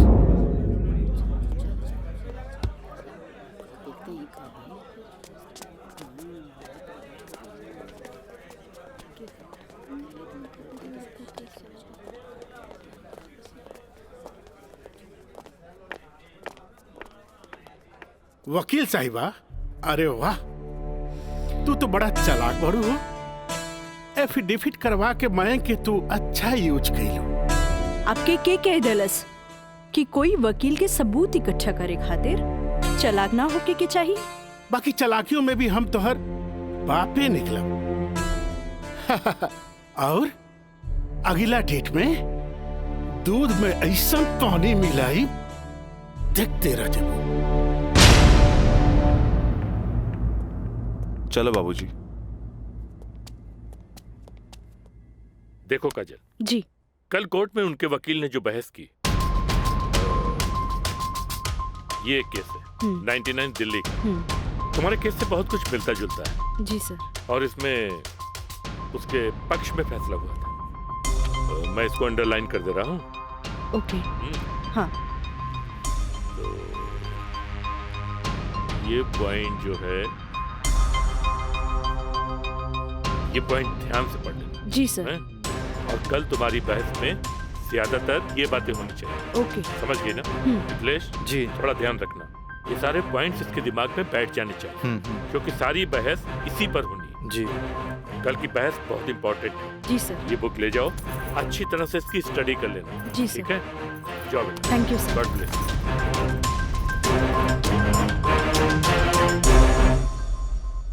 आँख कहेली कि एक नया इंसान देख ले, लेकिन दिल कहेला कि ना।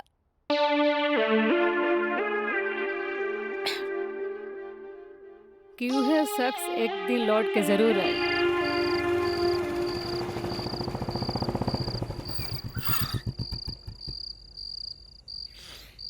जब आओ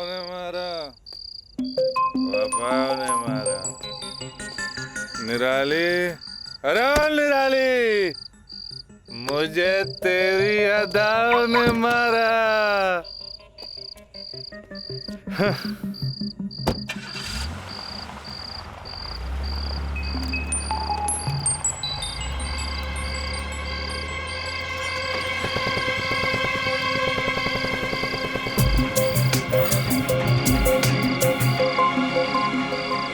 राज यहाँ प्रोस्टिट्यूट एरिया में?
कैमरा अब जाए भी और जल्दी आई। ठीक बा।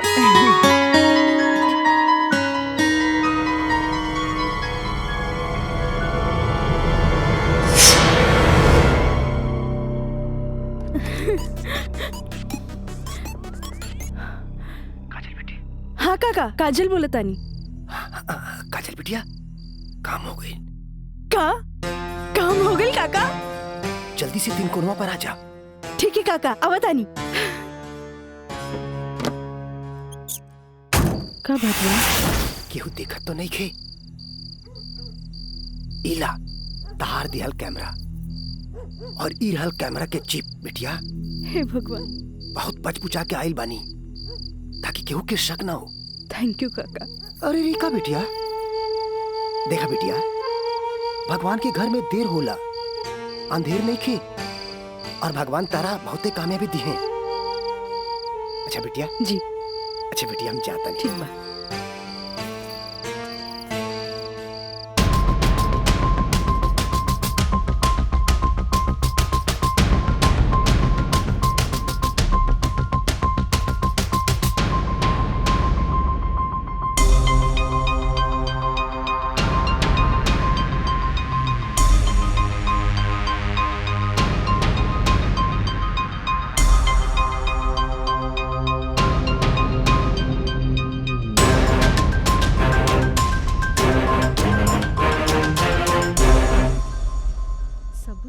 दे देनी। हाँ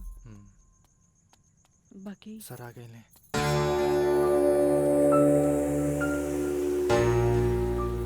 प्रणाम सर। खुश रह काजल। वो लोग समझ ले रहन कि तमाशा होई, बाकी तू चुप रह के बाजिए पलट दे लो हैं। तू जौन भी सबूत हमरा के देले रहलू, हम सब स्टडी कर ले बहुत सही है। I am proud of you बेटा। Thank you sir. God bless you. Mithilesh ji, कल कोर्ट पे मिले जाए। ठीक बा सर। ठीक। चलो। प्रणाम सर।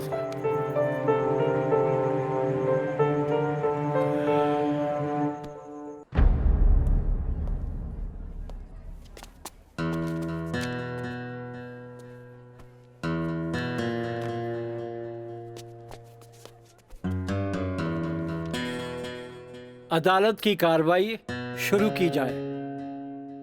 जा बेटा।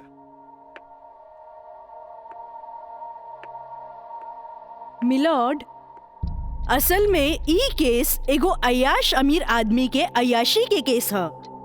साथ में पढ़े वाली छात्रा के अपन अय्याशी के जाल में फंसा के ओकर असमत से खेले के केस है। आई ऑब्जेक्ट मिलॉर्ड, हमार वकील साहिबा के शायद दिमाग खराब हो गई बा जी। हमार मुवक्किल पर बेबुनियाद घटिया इल्जाम लगा रहल बाड़ी। मिलॉर्ड, जेकरा ई घटिया और बेबुनियाद इल्जाम कहतारे ओकर बुनियाद हा। हम चाहे कि इनकर मुवक्किल राजा के कटघरे में बुलावल जाए। इजाजत है।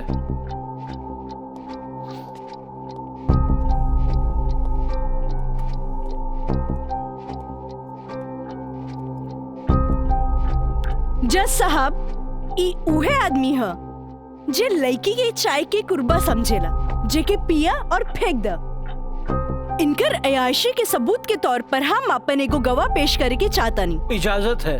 Thank you.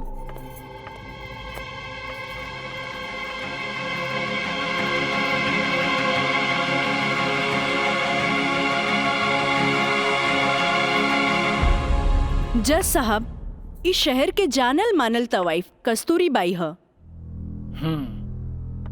हाँ तो कस्तूरी बाई, ई जे सामने कटघरा में खड़ा बाड़न, का आप इनकरा के पहचाने ली? अरे इनकरा के कैसे ना पहचाने?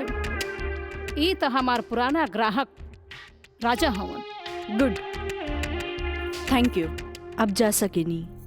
हाँ तो जज साहब। आई ऑब्जेक्ट मिलॉर्ड, हमार वकील साहिबा हमार पर्सनल क्लाइंट के केस के रुख के बदलल चाहता रही।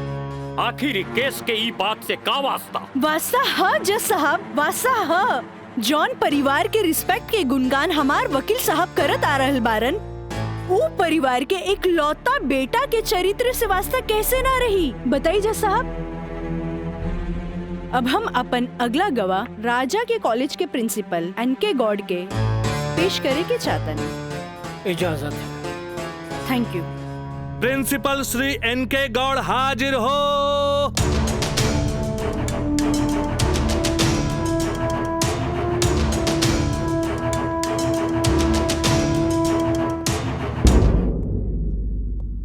हाँ तो प्रिंसिपल साहब, आपकी कॉलेज की एक छात्रा काजल सिन्हा के साथ जब ई शख्स सरेआम छेड़खानी कैलस और जब वो आपसे रिपोर्ट करे के बाद पुलिस में जात रही, तब आप का कहनी? हम ओकरा के पुलिस में जाए से रोकनी और राज के हिदायत देनी कि आपन आदत से वो बाज आवे, काहे कि हम ना चाहत रही कि रसूखदार परिवार पर कोई आँच आवे। Thank you. नोट किया जाए मिलॉर्ड। रसूखदार सुनल गई ना जज साहब? हमार वकील साहब के हिसाब से जॉन परिवार पे एक भी क्रिमिनल केस ना है। हुई भी तो कैसे? खैर, अब हम सबूत के तौर पर इस रसूखदार परिवार के एक लौता बेटा के जिगरी दोस्त मिस्टर मयंक के पेश करे के चाहता नहीं। इजाजत है। गवाह मयंक हाजिर हो।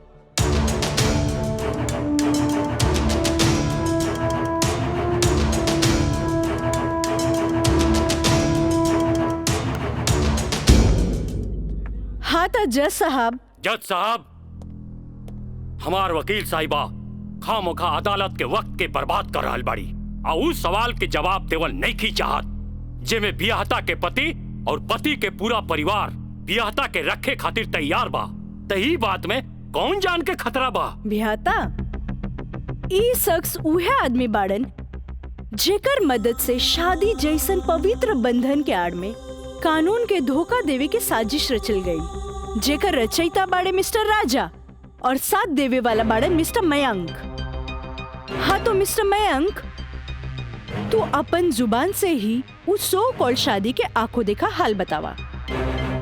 वैसे मिलॉर्ड, सबूत के तौर पर हम अदालत में एगो वीडियो क्लिप पेश करके चाहतन। Thank you sir. Objection milord, यहाँ कोनो टीवी शो नहीं खे। अखामोखा वकील साहिबा हमनी के और अदालत के वक्त के बर्बाद कर रहल बाड़ी।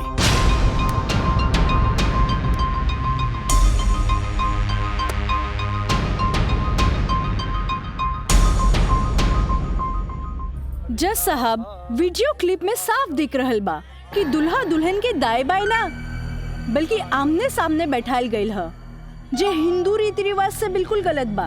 और ऐसे नहीं से भइल काहे कि पंडित से शादी ना करावल गई, एक बहरूपिया से पंडित के रूप धरावल गई। आप यही क्लिप के साथ पंडित के बयान खुद से देख ली। जज साहब, हम रेलवे कर्मचारी हैं, रुपया के लालच हमरा के नकली पंडित बने पर मजबूर कर देलस। जज साहब, हम एक गरीब आदमी बानी और पैसा का लालच बड़े बड़े लोगन के अच्छा और बुरा समझे का शक्ति के छीन लेला। हम तो एक गरीब आदमी बानी, दोस्त के कहला पर हम एगो भलता आदमी के पुजारी बना के इन लोग का ब्याह करवा देली। आखिर हम भी का करते। जज साहब, काजल की खूबसूरती का हम दीवाना हो गई और काजल के पावे खातिर हम समाज और कानून के हर सीमा के भी लांग गईली। हाँ तो जज साहब, हमार दूसरा वीडियो क्लिप देखी जे ई साबित कर दी कि धारा 420 से शुरू हो करके धारा 376, 375, 362, 361, 120B के उ लड़की के साथ अंजाम दिल गइल बा। और जज साहब, लगे हाथ हमार दूसरा वीडियो क्लिप भी देख ली प्लीज।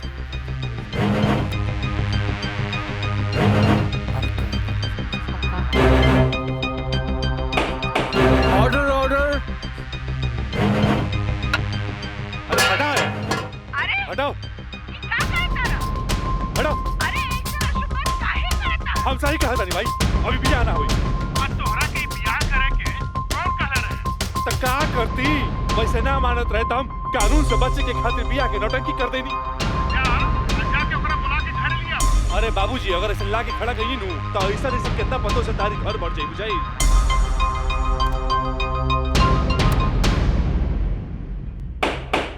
Order order. सारे गवाह और बयानात को मद्देनजर रखते हुए अदालत इस नतीजे पे पहुंची है कि मुजरिम का मकसद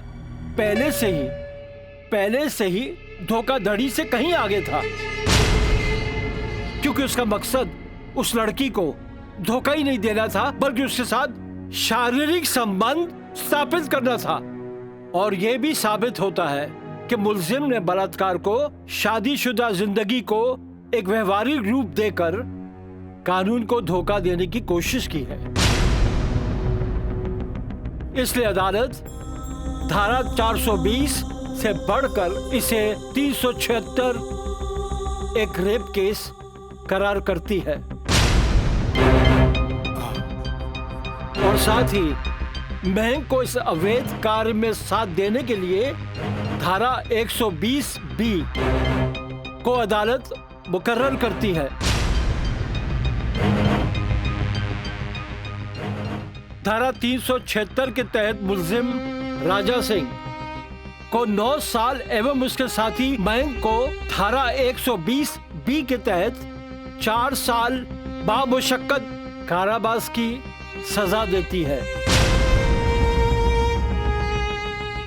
और पंडित देवी दत्त को नौकरी से बर्खास्तगी के साथ IPC 34 एवं 120B के तहत 2 साल की सश्रम कारावास देती है। और अदालत जगदम्बिका पाल सिंह जैसे हर अमीर बाप को यह हिदायत देती है कि पुत्र के मुंह से उनके उल्टे सीधे कारनामों में बेटों का साथ न दें। और इन्हीं फैसलों के साथ अदालत आज बर्खास्त की जाती है। Thank you.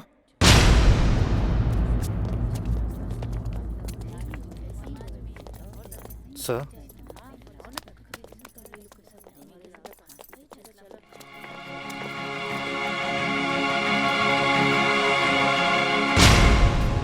ए बेटा, हम तोरा बिना हम कैसे जियब रे? ए बाबूजी, बाबूजी, हम आज बात जान गए नहीं कि झूठ कितना भी ताकतवर क्यों ना होके सच के आगे हमेशा छोट पड़ जाला। एक औरत अगर अपना आदमी के बना सकेली तो वह औरत अपना आदमी के बर्बाद भी कर सकेली। बाबूजी हम कबो औरत जात की इज्जत न कईनी, उनका के अपना पाव के जूती समझनी, पर हम भूल गए रहनी की जन धन दौलत पे हम इतना घमंड करे ले बाबूजी, वो तो एगो लक्ष्मी के रूप है। बाबूजी हमारी गलती माफी के लायक तो नहीं खे, पर हो सके तो हमरा के माफ कर दे। बेटा तुम्हारी पश्चाताप के आंसू में तुहार पाप सब धुल जाई रे। चलिए इंस्पेक्टर साहब। Kajal, congratulation, I am really proud of you. Congratulation तो हमरा के बोले के चाहिए, काहे कि ये जीत हमरा लिए अकेले पॉसिबल ना रहे जी आप हमार साथ ना देती। Good, I am really proud of you Kajal. Thank you sir. अब बिटिया बसबुला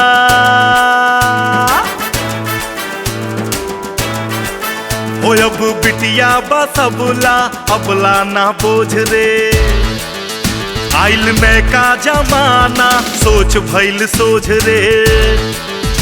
अब बिटिया बसबुला अबला ना बोझ, आइल में का जमाना सोच भइल सोझ रे। अब कानून बाटे साथ हाथ नहीं के कमजोर रे, रहे सूतल समाज बेटी कई दिहली भोर रे। अब बिटिया बसबुला अबला ना बोझ रे।